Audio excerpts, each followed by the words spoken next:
In the mid-1960s, during the height of Muffler Man production at International Fiberglass, a unique bow tie version was made for a gas station on the East Coast. To the best of our knowledge, he was shipped to Maine and stood at a Chevron gas station in Oakland on the corner of Pleasant and Maine. He was obtained by Martin's Surplus and Salvage around 1976 and used primarily at two of their stores in Waterville and Bangor, and given the name Howard. In the late 90s, Martin's stopped using the Giant and he was put into storage and forgotten. In late 2017, he was rediscovered and sold through our website, American Giants. The new owner asked us to help transport and restore him.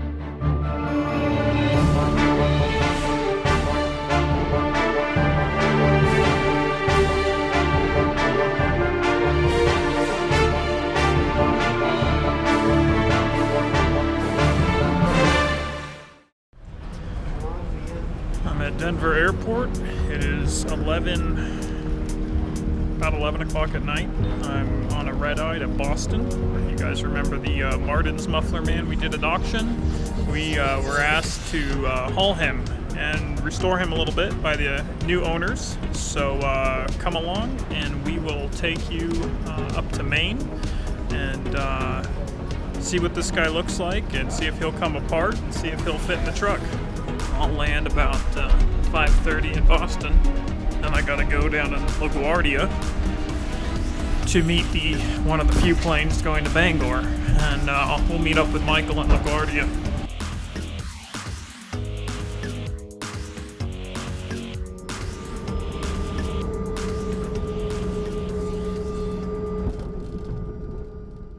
All right, we've arrived here at Martin's, and we've got the guy out of the trailer. We're gonna send Michael up the legs here. We are gonna see how well this guy comes apart after 50 years. Time to go caving inside the Muffler Man. Yep, flashlight, Otherman. You got your tools? I need some wrenches.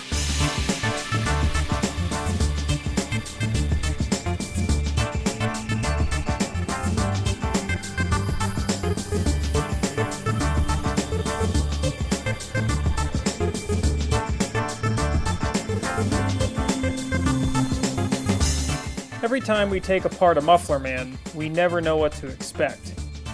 The bolts could be completely rusted, or with some elbow grease and WD-40, we might get them apart. The main reason to take apart these giants is for transport. Smaller pieces mean a smaller truck, and a smaller truck is less gas for a long-haul trip. Howard, thankfully, came apart easily, and we were able to stand up the pieces and take a better look at him once we got him apart.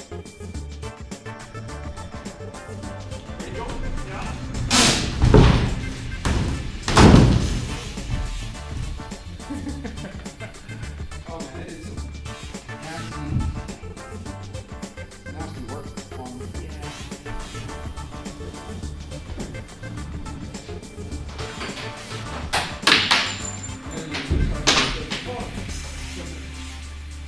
Oh yeah. It is always fun to see these guys come apart after 50 years and look for clues to how they were made and what injuries they received over the years. Even when we are getting these giants ready for transport, we are already thinking about restoration and looking very carefully at the damaged areas.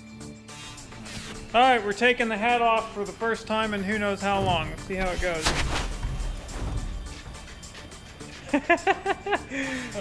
Cool. Nice hair. He's got great hair. I know, right? Okay, so we got the legs in first, feet towards the front of the truck.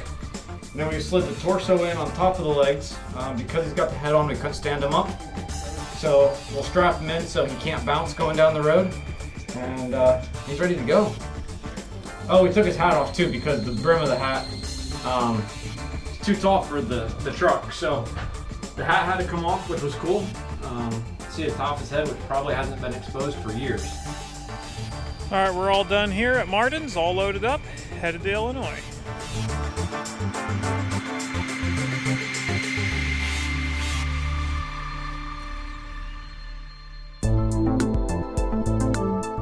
Our restoration shop is located in southern Illinois, and once Howard arrived, we got to work making a space for him.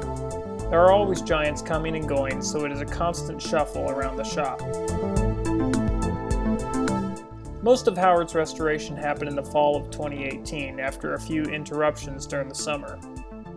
Although Howard looked great in many of the sale pictures, if you look closely, there were many areas that needed attention. Initially, we were going to just repair a few areas, but in the end, we restored about 90% of the giant. Areas on the shoulders and hands and neck all needed fixing, as well as many rough spots on the legs and torso. We decided to leave the head as it was, as well as the hat, although we did have a custom logo airbrushed on. The new owners wanted to keep his history intact, so we restored the original lettering on his chest that said Howard, and kept all the colors the same. We also took time to protect and save the original International Fiberglass stamp on his leg. The most damaged area of the Muffler Man was his rear end. He had sustained a few bad falls in a past life, and these had been patched over with fiberglass, and to be honest, whoever did it just did a terrible job. Our first order of business was to remove all the patched fiberglass and get back down to the original layer of damaged fiberglass. Okay, so we are working on Howard on his backside here, and you can tell that he was patched at one time. Really just bad looking job. And I'm finding, as I'm working on it, that when they put this down, they really didn't do a great job with it. And we are actually able to get underneath it, and it's not stuck. So some of the patch we're pulling back away. Just trying to see what is actually underneath, what actually the condition is. We got to put some new glass in here. Yeah, it's not supposed to do that. Okay, so we've been working on Howard's backside tonight, and we've been peeling off layers and layers and layers of old fiberglass. It looks like he's been damaged at 2 different occasions. There's been 2 different kinds of fiberglass laid in. And as you can see, we removed most of it, but once we get it all peeled off, as much as we can peel off, then we will start rebuilding it from the inside and make it look like it was never there. Right here is where the bolt was. Get that strengthened up, and what a job.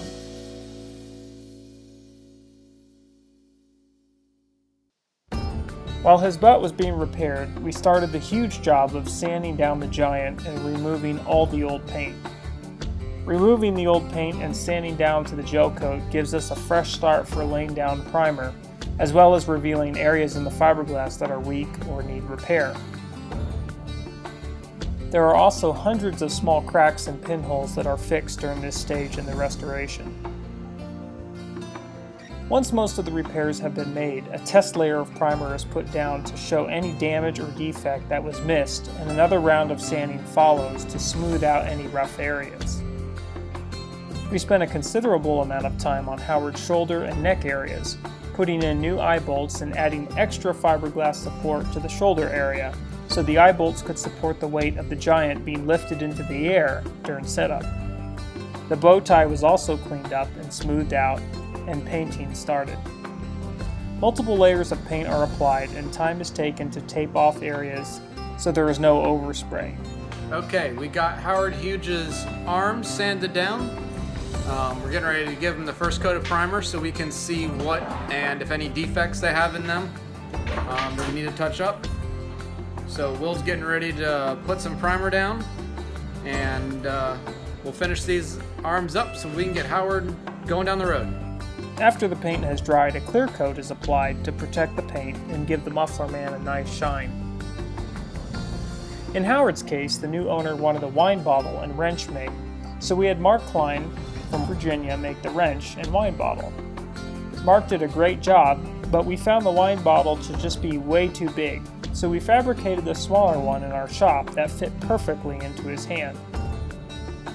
All the engineering for how the extras are attached is done in our shop. so that when we arrive on site for setup, everything can be simply bolted in and is a perfect fit.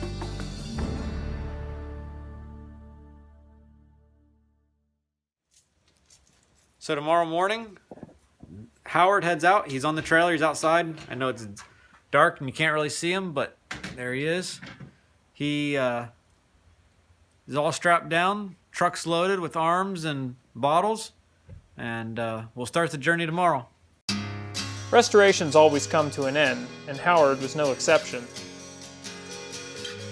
We loaded him up and made the 900-mile trip to Fredericksburg, Texas in late 2018. It is always a great feeling to arrive at your destination after a long trip and deliver a Muffler Man safe to his new home. It's always a great reveal for the owners to see the Giant for the first time after the restoration.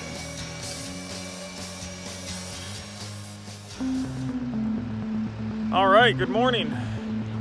After almost a year of restoration on Howard, after we pulled him out of Maine, here we are down in Fredericksburg, Texas at the wine garage. We are going to be setting Howard, there he is back there on the trailer. We're going to be setting him up on that sign today. So we all got in late last night. It was a short night and a little bit rainy today. Hopefully the rain holds off for the most part and we can get this guy set up. We're going to go over here and talk to the owners and the crane operator and see if we can get this show on the road.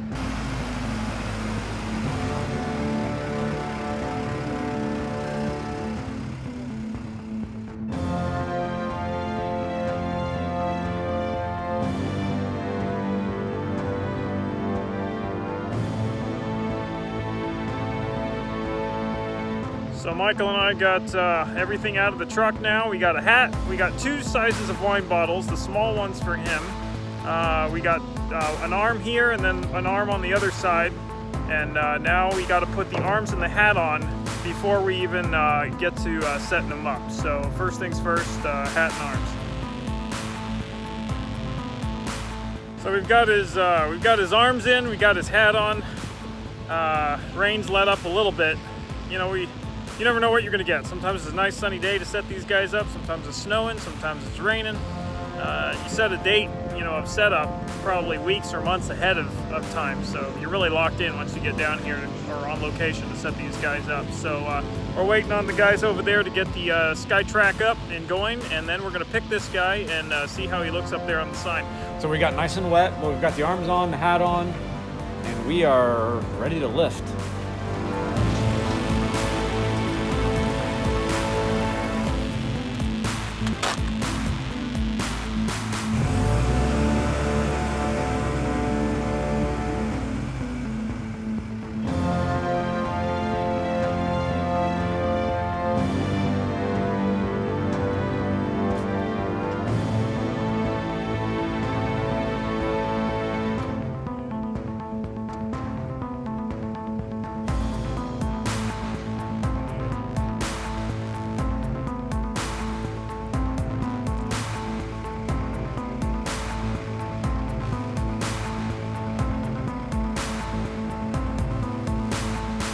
It's always an exciting moment when it's time to lift the Giant into place.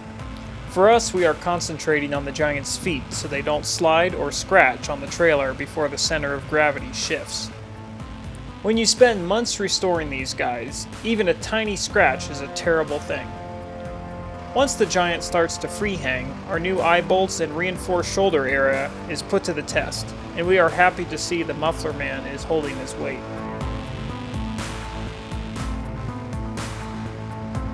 It's a slow crawl as we move the Giant over to the sign through the mud, and getting stuck is certainly a concern on wet setup days.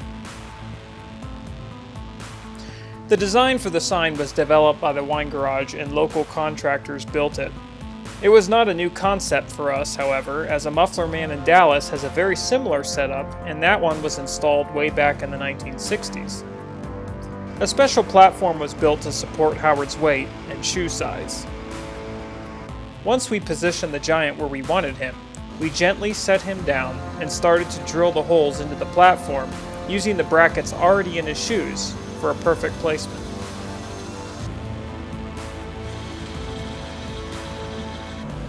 Alright, so we got the guy up.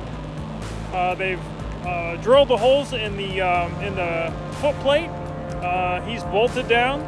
So now we are going to attach the shoulders to the sign. That'll add extra structure to him, basically using all thread with eye bolts. And it's adjustable, so we can get the exact distance there and snug him up. Cold day, rainy day here in Texas. The final step was to install the wrench and wine bottle in his hands. Because of weather and time, we always do all the engineering and testing for this back at our shop. So when we get on site, the pieces can go in as quickly and easily as possible. The items are lightweight and were a perfect fit.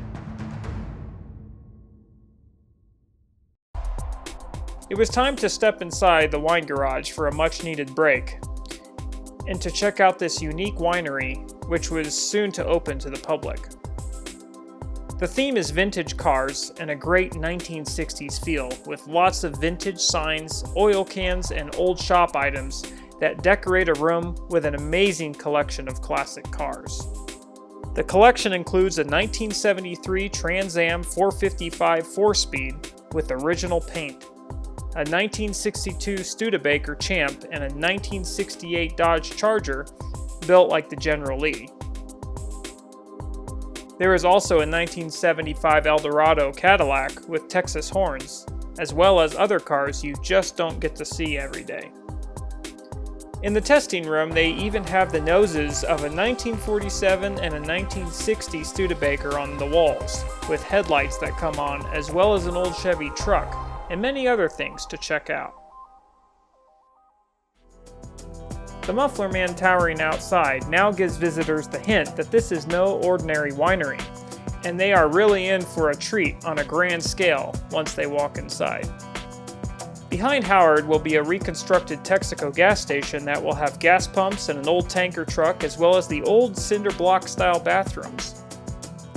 Maybe one day they even can get a Texaco Big Friend to stand here. With Howard standing tall out in front of the wine garage, our job was complete, and we shook hands with the happy owners on another job completed. Our mission is to find and restore these colossal relics of the 1960s and keep them around for many more years to come, so others can continue to enjoy them and the time period they came from. It's time for a few pictures, a smile, and then it's off to find the next giant to restore, wherever he may be.